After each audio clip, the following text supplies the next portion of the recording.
Start! Hai să dăm aplauze acum, au cu toții brațele întinse. Da, asta înseamnă dificultate. 10 secunde deja s-au scurs și vedem cine pe cine și care pe care. Minus o sticlă, minus Andrei. Minus 1. Avem doar 3 participanți rămași în competiție. 3 au ajuns anul trecut prin ultima zi, prin ultimele minute. Acolo dacă cedează Daniel sau nu. Avem 55 de secunde, aproape un minut. Edward a cedat, rămân ultimii 2. 5 secunde.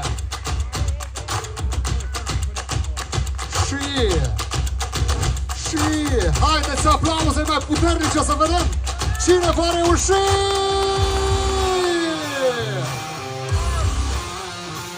1 minut 20 de secunde cu 19 litri ținuți sus. S-a cerut această